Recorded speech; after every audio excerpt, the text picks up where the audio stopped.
ನೀವೆಲ್ಲರೂ ನೋಡಿರುವ ಕಾಂತಾರ ಸಿನಿಮಾದಲ್ಲಿ ಬರುವ ಪಂಜುರ್ಲಿ ದೈವದ ನಿಜವಾದ ಕಥೆ ಏನು? ಪಂಜುರ್ಲಿ ದೈವದ ಶಕ್ತಿ ಅಂತಹದ್ದು. ತುಳುನಾಡಿನಲ್ಲಿ ಅದೇಕೆ ಈ ದೈವವನ್ನು ಅಷ್ಟೊಂದು ನಂಬುತ್ತಾರೆ ಎನ್ನುವುದನ್ನು ಈ ವಿಡಿಯೋದಲ್ಲಿ ನೋಡೋಣ. ಅದಕ್ಕಿಂತ ಮುಂಚೆ ಇನ್ನೂ ಯಾರು ನಮ್ಮ ಚಾನಲ್ಗೆ ಸಬ್ಸ್ಕ್ರೈಬ್ ಆಗಿಲ್ಲ, ಕೆಳಗೆ ಕಾಣ್ತಿರುವ ಸಬ್ಸ್ಕ್ರೈಬ್ ಬಟನ್ ಅನ್ನು ಕ್ಲಿಕ್ ಮಾಡಿ. ಬನ್ನಿ ಸ್ನೇಹಿತರೆ, ವಿಡಿಯೋ ಮುಂದುವರಿಸೋಣ. ಪಂಜುರ್ಲಿ ದೈವವು ತುಳುನಾಡಿನ ಪಕ್ಕದ ರಾಜ್ಯದಲ್ಲಿ ಎರಡು ಅಣ್ಣ ತಂಗಿ ಎಂಬ ಹಂದಿಗಳು ಕಾಡಿನಲ್ಲಿ ವಾಸವಾಗಿರುತ್ತವೆ. ಹೀಗೆ ಹಂದಿಗಳು ಕಾಡಿನಲ್ಲಿ ಇರುವಾಗ ಒಂದು ದಿನ ಈ ಹಂದಿಗಳಿಗೆ ಮುಂದೆ ಸತಿಪತಿಗಳಾಗಿ ಸಂತಾನ ವೃದ್ಧಿಸಿಕೊಳ್ಳಬೇಕೆಂಬ ಆಸೆಯಾಗುತ್ತೆ. ಮುಂದೆ ಗಂಡು ಹೆಣ್ಣು ಹಂದಿಗಳು ತಮ್ಮೊಳಗೆ ಪರಸ್ಪರ ಮಾತಾಡಿಕೊಂಡು ಒಂದು ನಿರ್ಧಾರಕ್ಕೆ ಬಂದವು. ತಮ್ಮ ಈ ಸಮಸ್ಯೆಗೆ ಪರಿಹಾರವನ್ನು ಹುಡುಕಿಕೊಂಡು ಕುಕ್ಕಿಯ ಶ್ರೀ ಸುಬ್ರಯ್ಯ ದೇವಸ್ಥಾನಕ್ಕೆ ಬಂದು ಎರಡೂ ಹಂದಿಗಳು ತಮ್ಮಲ್ಲಿರುವ ಅಣ್ಣ ತಂಗಿಯ ಭಾವನೆಯನ್ನು ತೆಗೆದುಹಾಕಿ ಗಂಡ ಹೆಂಡತಿಯಾಗಿ ಬಾಳುವಂತೆ ಕರುಣಿಸಬೇಕೆಂದು ಭಕ್ತಿಯಿಂದ ಸುಬ್ರಯ್ಯನನ್ನು ಕೇಳಿಕೊಂಡವು. ಆಗ ಅವುಗಳ ಇಚ್ಛೆಯನ್ನು ಕೇಳಿದ ಸುಬ್ರಯ್ಯ ಸ್ವಾಮಿಯ ಮನಸ್ಸು ಕರಗಿ ಆಗ ಆ ಎರಡೂ ಹಂದಿಗಳ ಅಣ್ಣ ತಂಗಿಯರ ಭಾವವನ್ನು ಕಡಿದು ಸತಿಪತಿಗಳಾಗಿ ಬಾಳುವಂತೆ ವರ ಕೊಡುತ್ತಾನೆ. ಹಂದಿಗಳು ಸಂತಸದಿಂದ ಕಾಡನ್ನು ಪ್ರವೇಶಿಸಿದವು. ಅವುಗಳ ಅನನ್ಯ ಬದುಕಿನ ಸಂಕೇತವಾಗಿ ಕೆಲವು ದಿನಗಳ ನಂತರ ಆ ಹಂದಿಗಳಿಗೆ 4 ಮರಿಗಳು ಹುಟ್ಟಿಕೊಂಡವು.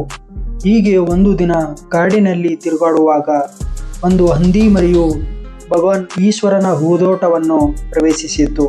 ಆಗ ಆ ಹಂದಿ ಮರಿಯ ಅಂದಚಂದದ ರೂಪವನ್ನು ಕಂಡು ಈಶ್ವರನ ಪತ್ನಿಯಾದ ಪಾರ್ವತಿ ದೇವಿಗೆ ಆ ಹಂದಿ ಮರಿಯನ್ನು ಸಾಕಬೇಕೆನ್ನುವ ಆಸೆಯಾಗುತ್ತೆ.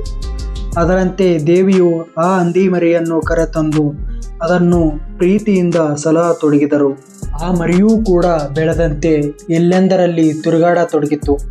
ಅತಿಯಾದ ತುಂಟತನವನ್ನು ಹೊಂದಿದ್ದ ಹಂದಿ ಮರಿಯು ಒಂದು ದಿನ ತಿರುಗಾಡುತ್ತಾ ಶಿವನ ಹೂದೋಟಕ್ಕೆ ನುಗ್ಗಿ ಹೂದೋಟವನ್ನು ನಾಶ ಮಾಡುತ್ತದೆ.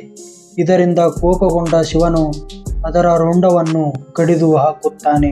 ಆಗ ಪಾರ್ವತೀ ದೇವಿಯು ಪತಿಯ ಈ ದುಷ್ಕೃತ್ಯವನ್ನು ಕಂಡು ತಾನು ಪ್ರೀತಿಯಿಂದ ಸಾಕಿ ಸಲುಹಿದ ಹಂದಿ ಮರಿಯನ್ನು ತನಗೆ ಮರಳಿ ಬದುಕಿಸಿಕೊಡುವಂತೆ ಈಶ್ವರನ ಮೇಲೆ ಪಾರ್ವತೀ ದೇವಿಯು ಕೇಳಿಕೊಳ್ಳುತ್ತಾಳೆ.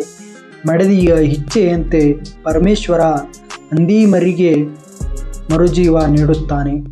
ಆಗ ಈಶ್ವರನು ಆ ಹಂದಿ ಮರಿಗೆ ಇನ್ನು ಮುಂದೆ ನೀನು ವರಾರೂಪಿಯಾದ ಪಂಜುರ್ಲಿ ದೈವವಾಗಿ ಭೂಲೋಕವನ್ನು ಪ್ರವೇಶಿಸು.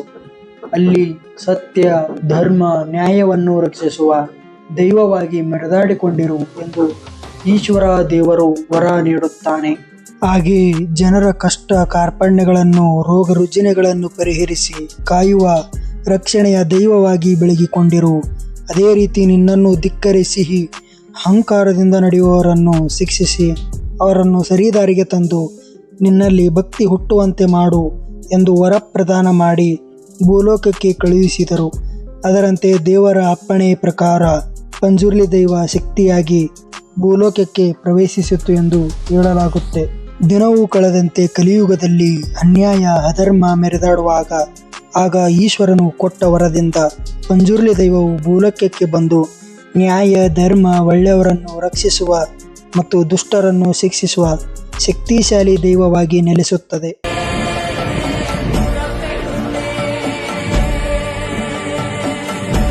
ಪಂಜುರ್ಲಿ ದೈವವು ತುಳುನಾಡಿನಲ್ಲಿ ಆರಾಧಿಸಲ್ಪಡುವ ದೈವ.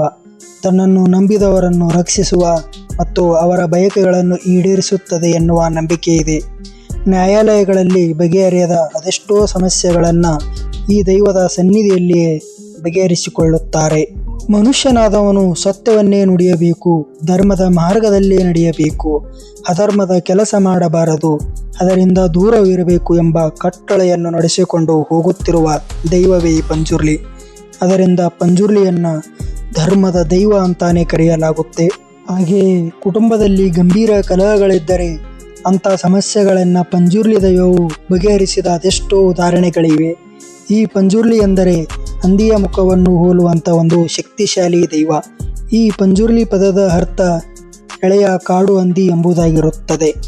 ನಮ್ಮ ಹಿರಿಯರು ತಾವು ಬೆಳೆದಂಥ ಬೆಳೆಗಳನ್ನು ರಕ್ಷಣೆ ಮಾಡಲು ಪಂಜುರ್ಲಿ ದೈವವನ್ನು ಪೂಜಿಸುತ್ತಿದ್ದರು.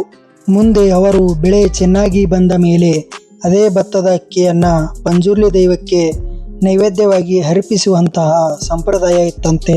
ಅದರಂತೆ ಕೋಲ ಕಟ್ಟುವ ಗಳಿಗೆಯಲ್ಲಿ ದೈವ ನರ್ತಕನ ಮುಖಕ್ಕೆ ಹಂದಿಯ ಮುಖವಾಡವನ್ನು ತೊಡಿಸಲಾಗುತ್ತೆ. ಕೋಲದ ಸಮಯದಲ್ಲಿ ಆ ನರ್ತಕನ ಮೇಲೆ ದೈವವು ಪ್ರವೇಶ ಮಾಡುತ್ತೆ. ಆಗ ಆ ನರ್ತಕ ಹೇಳುವ ಪ್ರತಿಯೊಂದು ಮಾತು ಕೂಡ ನಿಜವಾಗುತ್ತೆ. ಅದೆಲ್ಲವೂ ಸತ್ಯ ಎಂದು ಹೇಳಲಾಗುತ್ತದೆ. ಹಾಗೆಯೇ ಕೋಲ ನಡೆಯುವ ವೇಳೆ ಈ ಪಂಜುರ್ಲಿ ದೈವದ ಎಡಗಣ್ಣು ನೋಡುವುದರಿಂದ ಯಾವುದೇ ಕೆಟ್ಟ ಶಕ್ತಿಗಳ ದೃಷ್ಟಿ ಏನಾದರೂ ನಮ್ಮ ಮೇಲೆ ಇದ್ದರೆ ಆ ಎಲ್ಲ ದೃಷ್ಟಿಯು ನಾಶವಾಗುತ್ತಂತೆ. ಇದೇ ಕಾರಣಕ್ಕೆ ಬಹಳಷ್ಟು ಜನರು ಆ ದೈವದ ಎಡಗಣ್ಣು ನೋಡೋಕೆ ತುಂಬ ಕಾತುರದಿಂದ ಕಾಯುತ್ತಾರೆ. ಪಂಜುರ್ಲಿ ದೈವದ ಎಡಗಣ್ಣು ನೋಡೋದ್ರಿಂದ ನಾವು ಜೀವನದಲ್ಲಿ ಅಭಿವೃದ್ಧಿಯಾಗ್ತೀವಿ ಅನ್ನೋ ನಂಬಿಕೆ ಇದೆ. ನಮ್ಮ ತುಳುನಾಡಿಗರಲ್ಲಿ ಈ ದೈವವು ಸರ್ವೇ ಸಾಮಾನ್ಯವಾದರೂ ದೇಶಾದ್ಯಂತ ತುಳುನಾಡಿನ ಸಂಪ್ರದಾಯ ಪಂಜುರ್ಲಿ ದೈವದ ಶಕ್ತಿಯನ್ನು ದೇಶಾದ್ಯಂತ ಪರಿಚಯ ಮಾಡಿಸಿದ್ದು ಇತ್ತೀಚೆಗಷ್ಟೇ ತೆರೆಕಂಡ ಕನ್ನಡದ ಕಾಂತಾರ ಸಿನಿಮಾ. ಇದಷ್ಟು ಪಂಜುರ್ಲಿ ದೈವದ ಮಾಹಿತಿ. ಈ ನನ್ನ ಮಾಹಿತಿಯಲ್ಲಿ ಏನಾದರೂ ತಪ್ಪುಗಳಿದ್ದರೆ ದಯವಿಟ್ಟು ಕ್ಷಮೆ ಇರಲಿ ಅಂತ ಕೇಳ್ತಾ ಈ ವಿಡಿಯೋ ನಿಮಗೆ ಇಷ್ಟ ಆಗಿದೆ ಅಂತ ಅನ್ಕೋತೀನಿ. ಈ ವಿಡಿಯೋ ಕೊನೆವರೆಗೂ ನೋಡಿದ್ದಕ್ಕಾಗಿ ಥ್ಯಾಂಕ್ ಯು.